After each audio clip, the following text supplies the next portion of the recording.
going to do something a little different today. We're going to do more of a podcast style situation. Today we're talking about the Notice of Proposed Rulemaking, or aka your ISPs are planning to sell your information, your browsing data in particularly, your email addresses, everything. They want to sell it, and the government or the FCC is trying to stop that. In March of 2016, the FCC voted on the Notice of Proposed Rulemaking to allow us to protect ourselves from having our browsing data sold by our internet service providers.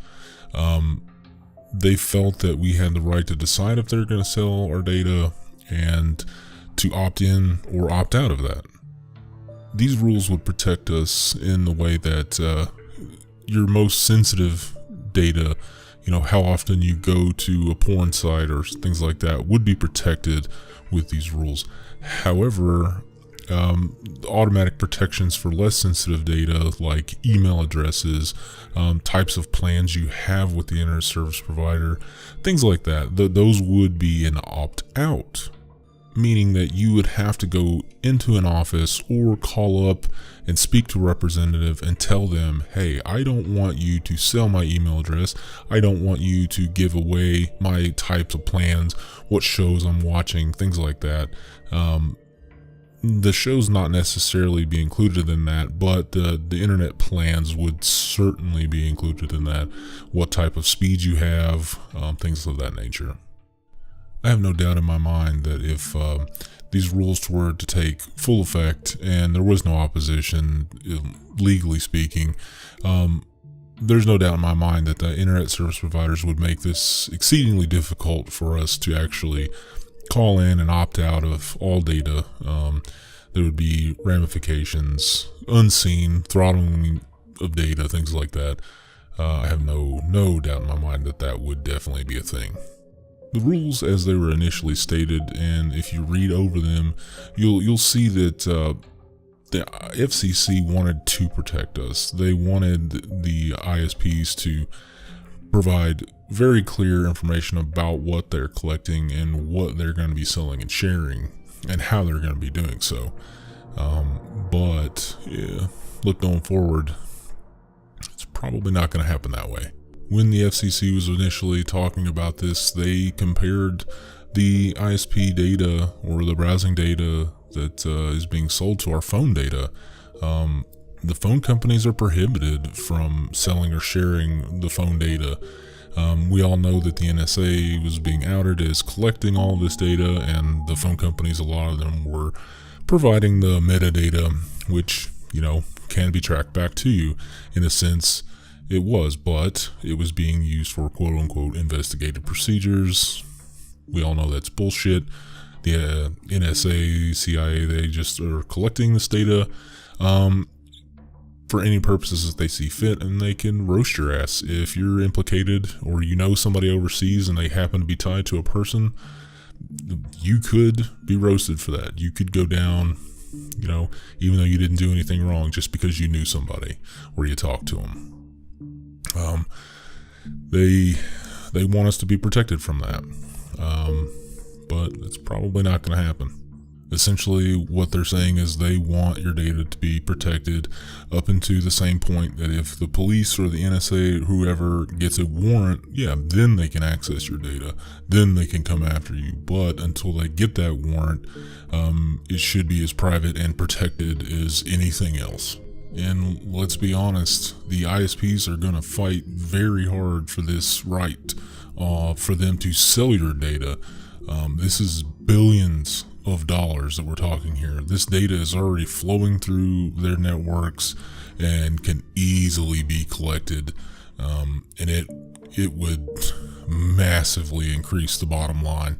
They would be able to show profits for the next pretty much forever, because there's always going to be new people using the internet. There's always going to be new people buying in, getting apartments. Population is always growing. There is no shortage, and this is just free data. This is free money. The ISPs were also being prevented from blocking you from service, saying you take it or leave it, you have to give us your information or fuck off, we're the only internet service provider, you have to take us, you have to share your information. There was verbiage in there that said directly that they were not allowed to do that, and you were protected from that. So that was one thing we had going for us. These rules were really solid, and they weren't really asking too much of the internet service providers. It was, pretty fair across the board.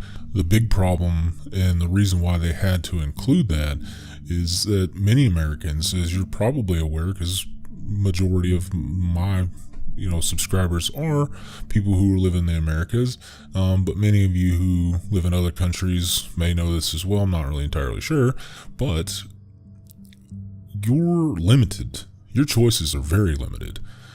In the area I live, you have one choice of a cable provider. You have one choice of a DSL provider, which is exceedingly slow and horrifically bad service. Fiber is being installed, but we're another 5+ years away from actually having that in our homes, and the majority of that fiber is being installed only for business clients and military bases around. They really don't care about the consumers, because that's not where the big bucks are, because most people, especially in the area I live, really can't afford to pay those high internet bills every month. They're scraping to get by as it is. So we're fucking limited. We're at the mercy of these people, and they're already overcharging, and we can't leave them. We can't do anything. They can charge us, the basic plan's $100 a month. That's not really what it is, but they can say that if they wanted to, and there's really nothing we could do. In the initial ruling, there were a lot of people on the opposing side of the rules, so basically on the side of the ISPs and people who would be collecting the data. They were upset that there was no rules or no blocks put in place to protect or stop us from actually suing their asses if they collected data on us. We were left to be able to have that option. However, they did state that they're going to discuss that at a later time. So that was probably done in a different session or added in a different set of rulings, or a different bill. It's something that we haven't seen yet, but we need to look for. So why is this so important? Who gives a shit, right? So they can see where you've been. They can look at what porn you've been to. Okay. Here's why it's so important. Yeah, they may be protected. They may be selling this to people that they trust, companies, for, legitimate purposes. Well, there are many, many people out there that have the knowledge and the skills that, hey, I don't have to attack the ISP. Yeah, their networks are probably pretty secure because that's the entirety of their job. However, marketing companies who want to purchase your data, they want to purchase that for market research, or they want to market to you. You're a client of theirs in some other form or fashion. That I know plenty of them that have very weak security, out-of-date servers, things like that. Very easily hackable. Someone could access their networks very easily, social engineer them, get into those companies, obtain your information. All right. Well, that means blackmail. You want to be a politician. You want to be a CEO. You want to be somebody important. You have a family. Anybody who has obtained this information can use it to blackmail you in the future. They can come up to you or release a press release right before your election saying, hey, he went on this forum. We have on good faith, and we know that he had this internet provider. He lived at this address, and he posted this such and such, whatever it is. They have it, and they'd be able to confirm it. Now, all of this was set to take place. All these very important rules were supposed to be rolling out. March 2nd of 2017, we were supposed to see the first round of protections put in place.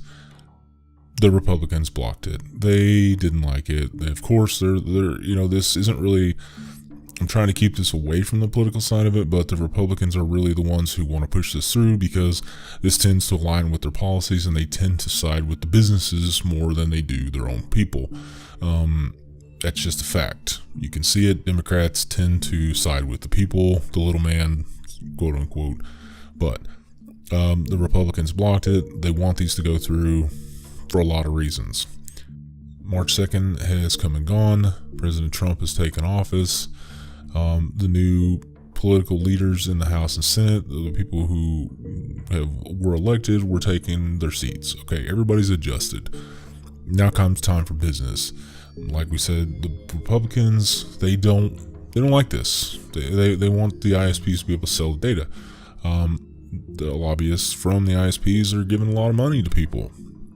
It's been pointed out, and there is good documentation on all of this. Here we are, March 24th, 2017. The U.S. Senate has voted to overturn these rules for the FCC. These rules were just over a year old. They have overturned them, and now it goes to the House. The representatives in the House are going to be seeing this shortly, and everybody expects them to go ahead and overturn them as well. And we all know that Trump is going to immediately sign that over. It's a business deal. He is going to love it. He's going to eat it up. He's going to be able to make sure that these internet service providers are making billions and billions of dollars because it's good for business. I don't understand how this is going to make any money for or protect or help us in any way. But yeah, the businesses are going to do well. Like we said, this is a fuck ton of money, billions of dollars that these ISPs are going to be able to make off of us. It's important that we stop this. We keep these rules in place as they're intended. You can do something. The reason why I made this video, the entirety of this video, the whole purpose, if you're still here, is to get your attention. Get you to go to this website in the description. It's in the comments. Go put in your zip code. It's not taking that, it's not putting you in a database. It helps you find your House representative. Go to that House representative's webpage. Write them an email. If you don't have that, call them. Get in touch with them. Tell them this is not okay. You do not want these rules to be overturned. And tell them straight up, I won't vote for you. I will vote for your competitor. Whoever did not vote for these rules to be overturned, I will vote for them. I will make sure that I do everything in my power. And that's what social media is about. I saw a video by H3H3 Productions. I had actually heard about these, but they made a great point. Ethan, he's standing up, and that's why I'm doing it. I'm saying, hey, fuck you. We need these rules. Our data is important. Our privacy is most important. And you know what? I don't want to have to worry the rest of my life where I went. If I looked at a gun on the internet, I don't want to have to worry about being looked at as a terrorist or something like that. Do your part. Get out there. Write your House representatives. Hell, write your senators. Let them know that what they've done is not okay. And to my little bit of pandering, if you like this, go ahead and thumbs it up. Let me know. I might do more of this. I may, include it one a week with along with the videos. Of course, this is my first one, so it's going to be a little bit shitty. Hey, I appreciate you for watching and listening. So do your part. Subscribe if you haven't. You give me a little bit of love. Let's get this out there.